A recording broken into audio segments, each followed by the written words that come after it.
గణించెను తన మహాదయను నను గణించెను.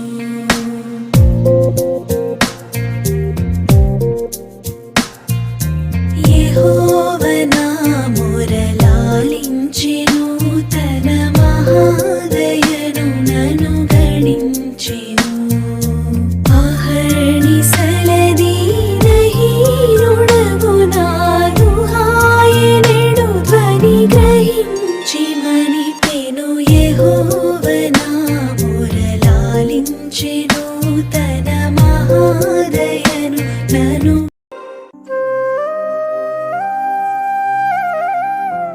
ఈ సమయంలో మనం వాక్యం చెప్పుకునే ముందుగా సురేష్ బాబు బ్రదరు ప్రార్థనలో నడిపించాల్సిందిగా మనం చేస్తూ ఉన్నాం. ప్రార్థన చేసుకుందాం. పరిశుద్ధుడా, ప్రభువుల దేవ, కృపగల తండ్రి, నీకు వందనాలయ్యా. ఇంతవరకు నువ్వు స్తుతించుటకు, ఆరాధించుటకు నీ కృపను దయచేసే శ్రేష్టమైన నీ మాటలు వినబోచుండగా మీరే మా అందరితో మాట్లాడమని, నీ దాసులను నీ సూచనలు మెరుగుపరచమని, దేవా చెరువు దీవించమని, ప్రభు కుటుంబానికి ఆదరణ, ధైర్యమును మీరు కలుగు చేయమని యేసుక్రీస్తు నామములో ప్రార్థించేది కోరుకుంటున్నాం తండ్రి, ఆమేన్.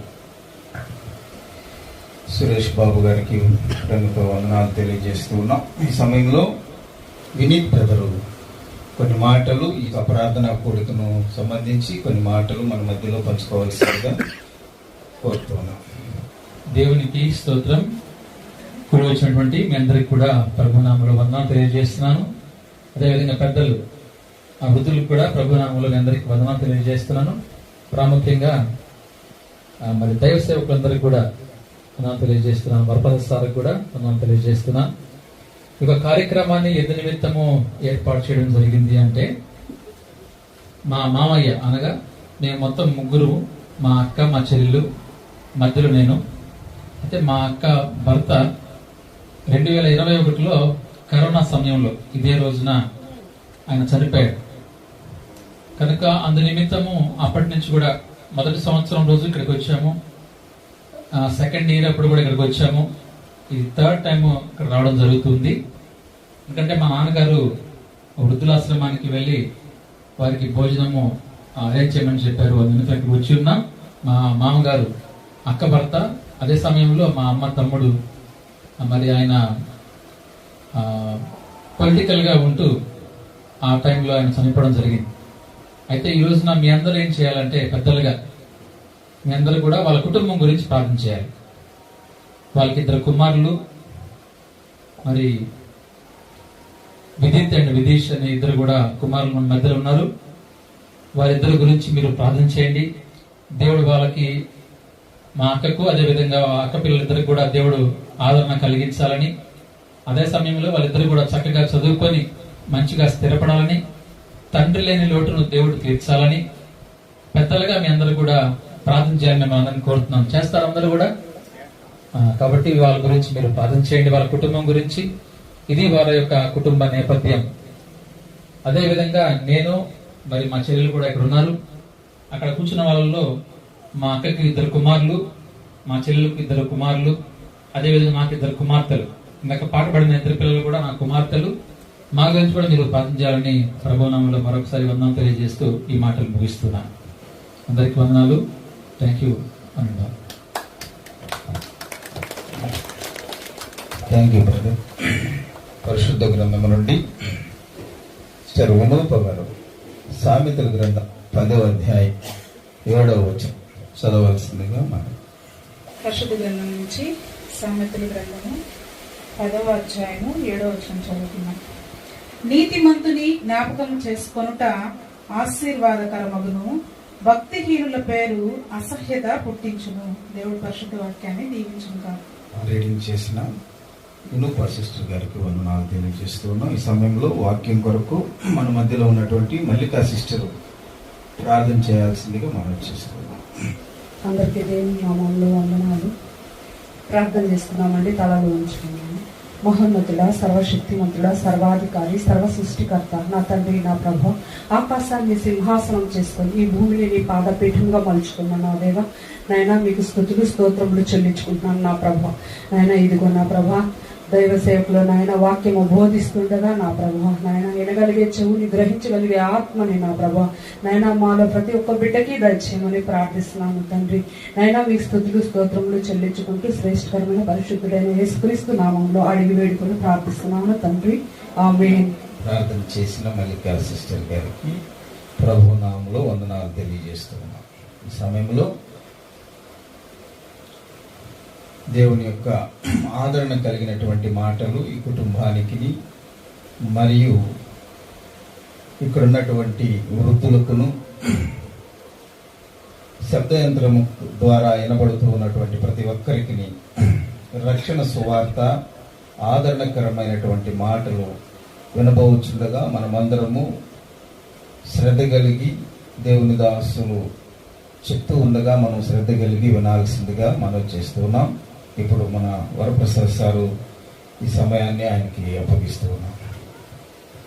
రైట్. అమ్మలు వీళ్ళు అందరు బాగున్నారమ్మా? నేను ఎప్పుడైనా వచ్చాను ఇక్కడికి? ఎప్పుడైనా వచ్చారా? కొద్దిమంది కన్ఫ్యూజన్గా మర్చిపోయినారు. మధ్యమరుపు మహాపురుష లక్షణం. దేవుడు కూడా ఒక సందర్భంలో మధ్యమరుపు మంచిదే అన్నాడు. దేని గురించి? నీ పాపాలు మర్చిపోండి.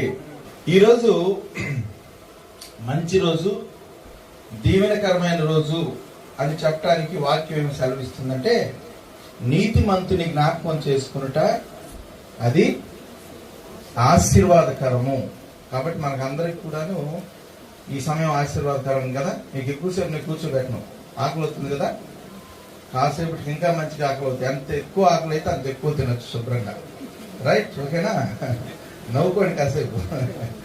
Very good. వినీత్ మంచి పరిచర్య చేస్తున్నాడు, సేవ చేస్తున్నాడు. అయితే లేచి ఆయన ఒక్క కోరిక కోరాడు, ఈ సమయంలో మీరు దీవించాలని కోరాడు. ఎవరైనా మీ దగ్గరకు వచ్చి మీరు దీవించాలని ఎవరైనా కోరారు నన్ను ఇంతవరకు? ఎవరు అడగలేదు కదా. మీ పెద్దరికాన్ని ఎవరు విలువివ్వలేదు కదా. మరి వాళ్ళు విలువిచ్చారని అంటే దీవించాలన్నా పడలేదా? కాబట్టి నేను 2 మాటలు చెప్తాను, మీరు అదే మాట చెప్తారా? రైట్. నేనే మాట చెప్తాను, కళ్ళు మూసుకొని చెప్తే అది మంచి ప్రార్థన అవుతుంది. ఓకేనా? అందరం చేయగలిగిన వాళ్ళు చేద్దాం. యేసు ప్రభువా, ఈ దినము జాన్ గారిని మీరు పిలుచుకున్నారు. మీ యందు వారు నిద్రించారు. విడువబడిన కుటుంబాన్ని, తన భార్యను, బిడ్డలను, బంధువులను మంచిగా దీవించండి. ఏ కొరత రానియకుండా మీరే ఆ కుటుంబానికి పెద్ద అయి ప్రతి విషయంలోనూ సహాయం చేయమని యేసుక్రీస్తు ప్రభు ద్వారా వేడుకొనుచున్నాము తండ్రి. ఎంత చక్కగా చేశారు ప్రార్థన. ఆమేన్, ఆమేన్, ఆమేన్ అంటే అవునుగాక అని అర్థం. అర్థమైందా? దేవుడు మిమ్మల్ని అందరినీ ప్రేమిస్తున్నాడనే మాట చెప్పడానికి నాకు చాలా సంతోషంగా ఉంది. ఎందుకనంటే హ్యాపీగా మేము ఈ జ్ఞాపకార్థ కోరికలు సంఘస్థులు పిలుచుకొని మంచిగా భోజనాలు చేసుకొని బంధువులు పిలుచుకొని చేసుకుంటాం. వాళ్ళకి వచ్చిన మంచి తలంపు ఏంటంటే, యేసు ప్రభు ఏం చెప్పాడంటే, పేదవాళ్ళ దగ్గరికి వెళ్ళండి, ఆకలి కలిగిన వారి దగ్గరికి వెళ్ళండి, వారిని ఆదరించండి, వారికి ఆకలి తీర్చండి, వారికి సహాయం చేయండి అని చెప్పాడు. కనుక ఆ మాట చొప్పున వినీత అయితేనేమి, తర్వాత వాళ్ళ అక్కగారు అయితేనేమి, పిల్లలు అందరూ కూడా ఇక్కడ మీద మధ్య ఈ యొక్క సమయాన్ని గడుపుకోవడానికి ఇష్టపడ్డారు. ఈరోజు ఒక మాట చదువుకున్నాం, నీతిమంతుని జ్ఞాపకం చేసుకునుట. ఎవరు నీతిమంతులు? ఎవరు ఈ లోకంలో మీకు ఎవరైనా నీతిమంతులు దొరికారా? మీ పిల్లలందరూ నీతిమంతులని మేము అనుకుంటున్నాం, అవునా? కాదా? కానే కాదు. రైట్, వెరీ గుడ్, మంచి. నీతిమంతులు అనేది ఎవరంటే దేవుని నమ్మిన వాడు. ఎవరైతే మంచివాడో, ఎవరైతే మనల్ని నిర్మించాడో, సృష్టించాడో, నిర్మించాడో, మనల్ని భూమి మీద ఉంచాడో, మన యొక్క ప్రార్థన ఆలకిస్తున్నాడో, మనకు సహాయం చేస్తున్నాడో, మనకు సహాయం చేయడానికి అనేక మందిని పంపిస్తున్నాడు. ఇది ఇలాంటి వారిని నిలబెట్టారు. అర్థమైందా? మీకు ఇప్పుడు ఆయన ఒక హోమ్ పెట్టి అలాగా చేసిన మంచి పనులు. కనుక ఇలాంటివన్నింటినీ చేయించే వారిని ఏమంటారంటే మంచివారు అంటారు. వీళ్ళన్నిటికంటే మించిన మంచివాడు దేవుడు. ఎందుకంటే నేటి దినాల్లో మనుషులు ఎంతగా దారి తప్పిపోయి దుర్మార్గులై ఉన్నారో. అర్థమైందా? మొన్న వీడియో తీశాను, నేను చూడలేకపోయాను. తమిళనాడులో జరిగినటువంటి ఘటన. తమిళనాడులో ఆయన కష్టపడి ఒక రూపాయి సంపాదించి ఒక పెద్ద కంపెనీ పెట్టాడు, ఫ్యాక్టరీ పెడితే దాదాపు 1000 మంది అక్కడ ఉద్యోగం చేస్తూ కుటుంబాలు పోషించుకుంటూ వాళ్ళకి ఆధారమైనాడు. అటువంటి ఆయన పెద్ద బిల్డింగ్ కట్టించాడు, డబ్బు కూడా కూడబెట్టుకున్నాడు. ఇవన్నీ ఎవరికి? పిల్లలకి కదా. ఏం చేశారంటే ఆయన ఆ ఆస్తి తనంతరం రాస్తాడు, కానీ కొడుకు ఏం చేశాడు? నువ్వు బ్రతుకున్నప్పుడే మాకు పెత్తనం కావాలి, మాకు డబ్బు కావాలి. డబ్బు బాగానే ఉంది, బ్రహ్మాండంగా. ఆయన బ్రతుకు చూస్తే అర్థం అవుతుంది. ఎవరి కారణాన కొడుకుని ఎట్టగొట్టాడంటే మొహం మీద కొట్టి మొత్తం బ్లడ్ అయిపోయింది, ఆరిపోయింది. 2 నెలలు హాస్పిటల్లో ఆయన బాగా బాధలు పడి తర్వాత చనిపోవడం జరిగింది.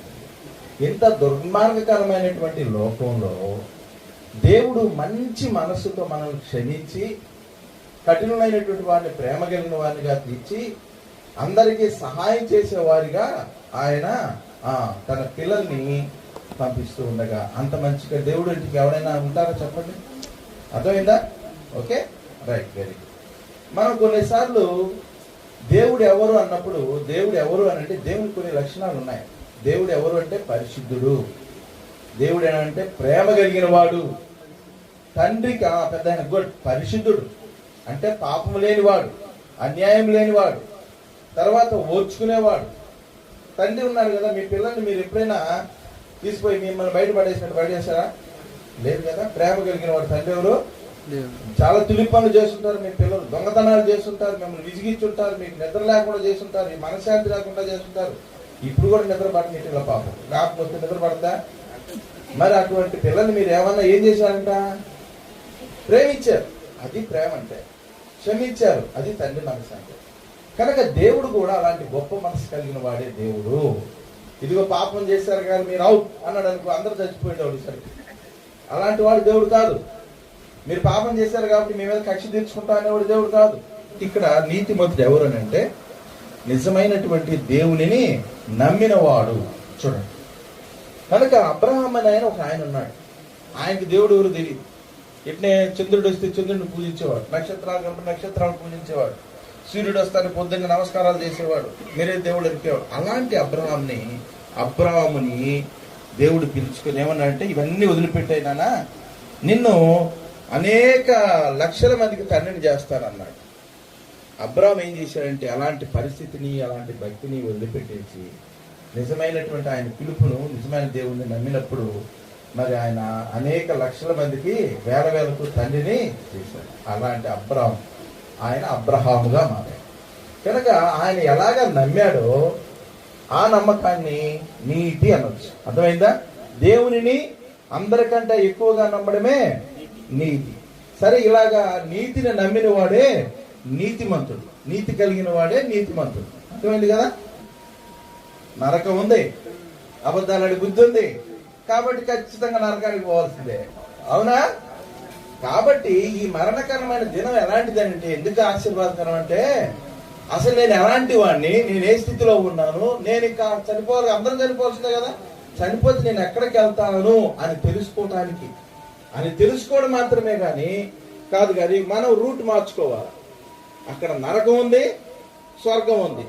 బైబిల్ ఏం చెప్తుంది? నరకము జీవం అన్నారు దాన్ని. కాబట్టి నరకంలో యుగ యుగాలు కాలాలు. అర్థమైందా? మధ్యాహ్నం 10 నిమిషాలు ఎవరైనా ఎండకు నిలబడ్డారా ఈరోజు? ఏమి ఈ ఎండగా సార్, వేడిగా సార్, కాలిపోతుంది కదా సార్ తలకాయలు కదా. మరి నరకంలో యుగ యుగాలు కాలితే ఎట్లుంటది? అమ్మో అది. కాబట్టి నరకము తప్పించబడాలని ఎలా తప్పించబడింది అని అంటే ఎవరు తప్పించరా. దానికోసం దేవాది దేవుడే ఆయన మానవ అవతారంలో వచ్చి మనం ఏం చేస్తే పాపమో, ఏం చేస్తే నరకానికి పోతామో అవన్నీ చెయ్యకుండా మన రూటు మార్చి మనల్ని క్షమించి మన అపరాధాలని మన్నించి. ఎట్లా మన్నిస్తారు సార్? నేను చేసిన తప్పును ఆయనకి ఎట్లా అంటావేమో. అర్థమైందా? ఒక కొడుకుని షాపులో పెట్టాడు తండ్రి. పెడితే వాడు ఏం చేశాడంటే దొంగతనం చేశాడు. వాళ్ళ డబ్బులు దొంగతనం చేస్తామంటే ఆఖరికి దొరికాడు. షాప్ ఆయన ఏం చేశాడంటే పట్టుకొని కట్టేశాడు. వాడికి 100 కొరడా దెబ్బలు. అర్థమైందా? వాడు తప్పు చేశాడు, వాడికి శిక్ష. ఇప్పుడు తండ్రికి తెలిసింది. పరిగెత్తుకుంటా వచ్చి ఆ షాప్ యజమాని మా ఓటు చేసిన తప్పేనైనా వాడు ఎంత పొద్దున్న చేశాడంటే 1000 రూపాయలు అన్నా. నేను 2000 ఇస్తున్నా, వదిలేస్తా అంటే 2000 ఇస్తే నాకేం పర్వాలేదు, వదిలేస్తున్నా. ఇప్పుడు శిక్ష ఎవరు తప్పించారు? ఆ విధంగా ఆ అధికారం ఎవరికి ఉంది? ఆ ప్రేమ ఎవరికి ఉంది? ఆ హక్కు ఎవరికి ఉంది? తండ్రికే. కాబట్టి ఇప్పుడు దేవుడు ఏం చేశాడు అంటే మనల్ని విడుదల చేయడానికి ఆయన నరరూపం ఎత్తి మానవ రూపం ఎత్తి మన దగ్గరకు వచ్చాడు. ఆయనే కృపా సత్య సంపూర్ణుడుగా ప్రేమ కలిగినటువంటి వ్యక్తిగా ఈ లోకానికి వచ్చి తను రక్తం కార్చాడు, బలి అయిపోయాడు, మన స్థానంలో ఆయన చనిపోయాడు మనకు విడుదల ఇవ్వడానికి. కాబట్టి ఇది క్లుప్తంగా అలాంటి దేవుని నమ్మితే మనం నీతిమంతులు అవుతాం. అర్థమైంది కదా? ఇప్పుడు నీతిమంతునికి వచ్చి 5 మాటలే చెప్తాను, ఎక్కువ చెప్పను. రిఫరెన్స్ కూడా చదవద్దు. నీతి మరణము నుండి రక్షించను, సామెతల గ్రంథంలో. దాని నుంచి తప్పించడానికి మనం నీతిమంతులం కావాలి, అనగా దేవుణ్ణి మనం నమ్మాలి. 2వ పాయింట్, నీతి మార్గం నందు జీవము కలదు. కనుక దేవుని నమ్మి ఆ మార్గంలో వెళుతూ ఉంటే ఆ మార్గంలో జీవం ఉంది. జీవం అంటే బ్రతుకుతాం. బ్రతుకుతాం అంటే మంచిగా జీవిస్తాం. చండాలమైన బ్రతుకులు కాదు, మోసపూరితమైన బ్రతుకులు కాదు, ఒక కష్టపెట్టే బ్రతుకులు కాదు, ఒక కష్టపెట్టే బ్రతుకులు ఏమాత్రము. కాబట్టి నీతి మార్గంలో ఏముందంట? జీవం ఉందంట. మీ పేరు మా వాళ్ళు. కాబట్టి వీళ్ళు వచ్చేసి దగ్గరలో ఉన్న ఊర్లో యేసు ప్రభు సువార్త ఇలా చెప్తూ ఉంటే అక్కడ అందరూ కూడా ప్రభుని అంగీకరించారు. అయ్యా మేము పాపులమే, మేము దోషులమే, మేము చాలా తప్పులు చేశాము, కాబట్టి మేము ఈరోజు అంగీకరిస్తున్నాం, మాకు రక్షకుడు కావాలి, మేము ఆయన నమ్మి నీతిమంతులం అవుతాం, మేము ఆ జీవితాన్ని మార్చుకుంటాం, మేము ఆ నరకాన్ని తప్పించబడాలన్న తర్వాత ఆయనకి ఎంత సంతోషం వేసిందంటే చాలా సంతోషం వేసింది. అబ్బా, నా ప్రసంగానికి ఇంత మంది రక్షణలోకి వచ్చారని చెప్పి ఆయన చాలా సంతోషిస్తే ఒక బుడ్డోడు పరిగెత్తుకుంటా వచ్చి, సార్ మీరు ఈ ఊరికి రావాలని, ఇక్కడ మా వాళ్ళందరూ నరకానికి పోతారు, వాళ్ళకి దేవుని వాక్యం చెప్పాలని ఒక ఆమె ప్రార్థన చేస్తా ఉంది సార్ అని. రోజు ప్రార్థన చేస్తా ఉంది. అప్పుడు ఈయనకు ఆసక్తి కలిగింది. ఎవరైనా గుడిసిలో ఎవరు కూర్చొని ప్రార్థన చేస్తాం. దేవుని తెలుసు, అయ్యా పాలయానికి గారు ఇచ్చారు, పెద్ద దైవజనుడు, నేను ఎప్పటి నుంచి ప్రార్థన చేస్తున్నా మా వాళ్ళందరినీ కాపాడాలని, రక్షించాలని. కాబట్టి ఈ రోజు వచ్చాడంట, ఒక్క ఆత్మ కూడా తక్కువ అందరూ రక్షించబడాలని చెప్పి అవి ఏడ్చి ప్రార్థన చేస్తా ఉంటే వచ్చి విని ఆయన గుడిసెలోకి వెళ్ళి అన్నాడంట, ఇదంతా నా ప్రసంగం ఏమో అనుకున్నా, నేను వాక్యం చెప్తే అనుకున్నా. కాదమ్మా, నీవు ప్రార్థన వలన మీ వాళ్ళందరినీ వాళ్ళందరినీ కాపాడుతున్నా. ఆమె ఏమైపోయింది? ఇప్పుడు ఘనతకెక్కింది, వాళ్ళందరి యొక్క రక్షణకు ఆమె కారణం. కాబట్టి మనం ఏం చేయాలి అంటే, ప్రభువా వాళ్ళందరినీ రక్షించండి, నన్ను రక్షించావు, నాకు నీ మాట విన్నాను, నన్ను కూడా మా వాళ్ళు కూడా కాపాడండి, నీ నరకాన్ని తప్పించండి. మా బంధువులు కూర్చొని దేవుని గురించి ప్రార్థన చేస్తే మీ జీవితాలు మారిపోతాయి. అది గుర్తుపెట్టుకోవాలి, సరేనా? కాబట్టి ఘనతకి ఎక్కువ కారణం, మన ఘనతకి మనకు విలువ వస్తుంది. తర్వాత 5వది, నీతిని విత్తు వాడు శాశ్వతమైన బహుమానము. నీతిని విత్తడం అని అంటే మనం వదిలేస్తే ఎట్లా వస్తే మీ అందరూ తెలుసు. కాబట్టి మంచి పనులు చేస్తే, అంటే నీతి అంటే చెప్పాను, దేవుని నమ్మే పనులు, ఇంకొకరు నమ్మునట్టుగా చేసే పనులు అన్ని విత్తనం చేస్తే మనకేమో మంచి 5 మాటలు చాలా. జీవము కలిగినటువంటి దేవుని మనం నమ్మడం అనేది అది ధనికరం. ఈ రోజు మీ అందరికి కూడా ఆయన గురించి వినేటువంటి అవకాశం వచ్చింది. భోజనం ఈ రోజు వస్తుంది, ఇంకొక రోజు వస్తుంది, ఇంకొక రోజు వస్తుంది, డిఫరెంట్. కానీ దైవ సంబంధమైన ఆహారము దేవుని ఏర్పాటులో ఉన్నటువంటి వారికి మాత్రమే, సరేనా? నేను ఇప్పుడు నా ఆశ అంటే మీ అందరి కోసం ప్రార్థన చేయాలని కోరుతున్నా, నీతిమంతులుగా మారాలని కోరుతున్నా. మీకు ఇష్టమైతే నేను చేస్తాను, లేకపోతే లేదు. రైట్, ఎవరికి ఇష్టం కొంచెం చేతులు ఎత్తండి. Right, very good, very good, right, good. ప్రార్థన చెప్పాలని చూసుకోండి. ప్రేమ కలిగి మా తండ్రి, దయగలిగిన ప్రభువా, మీకు వందనాలు, స్తుతులు, స్తోత్రములు చెల్లిస్తూ ఉంటున్నాం. ఈ సమయంలో, ఈ దినంలో మీ ఏర్పాటు చొప్పున ఈ కూడికి జరగడం ఎంతైనా ఆయన మా అందరికి సంతోషకరం, దీవెనకరము, ఆశీర్వాదకరం. వాక్యమైన బిడ్డల్ని తండ్రి ఆదరించండి. ఎవరు పలకరించలేనటువంటి బిడ్డలు దేవా, మరి ఒంటరిగా ఉన్నారు. దేవా, మీరు ప్రేమించారు, మీరు వారిని పోషిస్తూ ఉన్నారు, ప్రేమతో మీ బిడ్డను పంపిస్తూ ఉన్నారు కనుక మరి ఒకసారి అట్టి మీ కృపను వారి మీద ఆయన ప్రోక్షించండి. మా మధ్యకు ఎంతోమంది అన్యులు వచ్చున్నారు దేవతని, వారు కూడా ప్రభుని అంగీకరించారు. సృష్టికర్తను ఎరుగుట ఎంతైనా శ్రేష్టకరమైనటువంటి దీవుడు. ప్రతి బిడ్డను మీరు దీవించి ఆస్వాదించి మీరే మహిమను పొందినారు. ఈ మొదలుకొని ఒక మంచి మార్పు, ఆరోగ్యం అనుగ్రహించండి, క్షేమాన్ని అనుగ్రహించి మీ నామకి సమస్త మహిమకంత ప్రభావం ఆరోపిస్తున్నాం. అంత మాత్రమే కాదు కానీ ఈ దినం ఇక్కడ అరేంజ్ చేసినటువంటి భోజనం వారికి అందించినటువంటి కుటుంబాన్ని మరింతగా దీవించండి. వారికి ఏ విధమైనటువంటి ఇబ్బంది లేకుండా ఆ స్థానంలో ఆయన బ్రదర్ మీరు మహిమలో పెంచుకున్నారు అంటే శామ్యూల్ జాన్ గారు, ఆ స్థానంలో మీరుండి ఆ కుటుంబాన్ని మీరు లీడ్ చేయమని, ఆశీర్వదించమని, మరి ఎక్కువగా బిడ్డలను మీరు రక్షించగలిగించమని క్రీస్తు నామంలో ప్రారంభించి వేడుకొంచున్నాము. నీతిమంతుడు లేడు, ఒక్కడు కూడా లేడు భూలోకంలో. ఆ నీతిమంతుడు ఒక్కడు కూడా లేడు కనుక మనల్ని రక్షించడానికి యేసుక్రీస్తు ప్రభు వచ్చాడు, మనల్ని నీతిమంతులుగా చేయటానికి. కాబట్టి దేవుని నీతిని మనం ఆహ్వానించాలంటే మనం ఒప్పుకోవాలి, పాపాన్ని ఒప్పుకొని విడిచిపెట్టాలి. అప్పుడు నీతిమంతులుగా తయారై దేవుని రాజ్యానికి మనం వారసులు అవుతాం. కాబట్టి సార్ కోసం, కెనడాలో ఉన్నటువంటి బాబు భాస్కర్ కోసం మనం మీరందరూ ప్రార్థన చేయాలి. మరి ముఖ్యంగా ఈరోజు ప్రార్థనా కూడికను ఏర్పాటు చేసినటువంటి శామ్యూల్ జాన్ గారి కుటుంబం కోసం మీరందరూ ప్రార్థనలు చేయమని, వారికి 2 కుమారులు, వారి కోసం ప్రార్థన చేయండి. మరి చివరిగా ఇప్పుడు ఓట్ ఆఫ్ థ్యాంక్స్ వినుపా సిస్టర్ కొన్ని మాటలు తెలియజేయాల్సిందిగా మనం చేస్తాం. ప్రభునందు ప్రియమైన చేరి వచ్చిన ప్రతి ఒక్కరికి క్రీస్తు యేసు నామములో వందనాలు తెలియజేస్తున్నానండి. మరి వాక్య సందేశాన్ని అందించినటువంటి వరప్రసాద్ సార్ గారికి మా హృదయపూర్వక వందనాలు, సురేష్ బాబు సార్కి మా హృదయపూర్వక వందనాలు.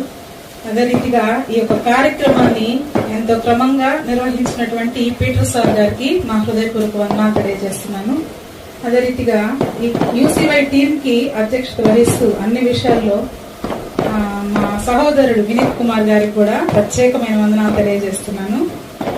ప్రియమైన వారులారా, ఈ యొక్క కూటాన్ని ఏర్పాటు చేయడం ఎందుకంటే మా మామగారు చనిపోయి 3 సంవత్సరాలు గడిచింది కనుక ఈ యొక్క ఆదరణ కూటాన్ని మీ మధ్య జరుపుకుంటకు దేవుడు మాకు ఇచ్చినటువంటి శ్రేష్టమైన సమయం అని నేను సంతోషిస్తున్నాను. అంటే వృద్ధుల్ని జ్ఞాపకం చేసుకున్నప్పుడు ఎంతో ఆశీర్వాదకరం.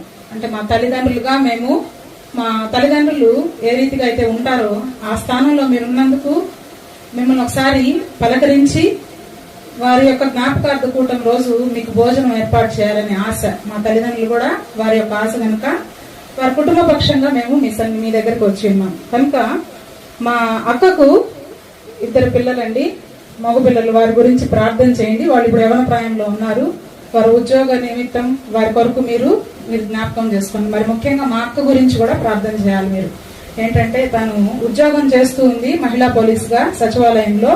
తన ఆరోగ్యం నిమిత్తం ముఖ్యంగా కుటుంబ బాధ్యతను ఏ విధంగా నిర్వహించాలో తన గురించి కూడా ప్రతి ఒక్కరు మీరు ఒక తల్లిదండ్రులుగా ఆ బిడ్డని జ్ఞాపకం చేసుకోమని ప్రతి ఒక్కరిని కోరుకుంటున్నాను. అదే రీతిగా ఈ యొక్క మా ఆహ్వానాన్ని మన్నించి యూసీవై టీం వారు అలా ప్రయాసగా అల్లూరు నుంచి వచ్చిన్నారు, బట్రకావుల నుంచి వచ్చిన్నారు, కోవూరు వాస్తవ్యులు కూడా ఇక్కడ ఉన్నారు కొంతమంది. వారందరికీ హృదయపూర్వక వందనాలు తెలియజేస్తున్నాను. మీ అందరికీ భోజనాలు ఏర్పాటు చేయబడి ఉన్నాయండి. ప్రతి ఒక్కరూ ఆ యొక్క ఆహారాన్ని భుజించి ఆ బిడ్డల నిమిత్తము ఆ యొక్క కండే శామ్యూల్ జాన్ అంటే మా మామగారు తన యొక్క కుటుంబం గురించి ప్రార్థనలో జ్ఞాపకం చేసుకోవాలని కోరుచున్నాను. జాషువా పాస్టర్ గారికి కూడా ప్రత్యేకమైన వందనాలు సార్.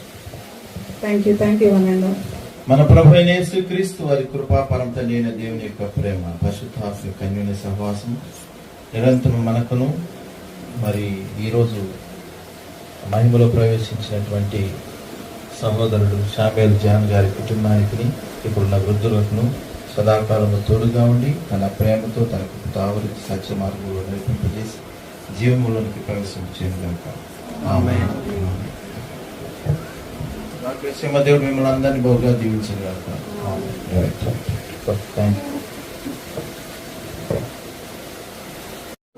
ఆరాధనా నీవి. జ్యోతిమయుడా నా ప్రాణప్రియుడా స్తుతి మహిములు నీకే. నా పరలోకపు తండ్రి వ్యవసాయకుడా, నా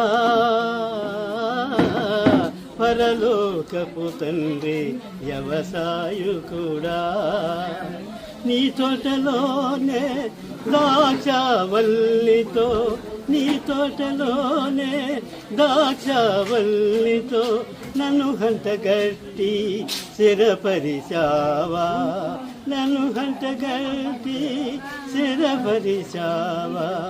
జ్యోతిమయుడా నా ప్రాణప్రియుడా స్తుతి మహిమలు నీకే.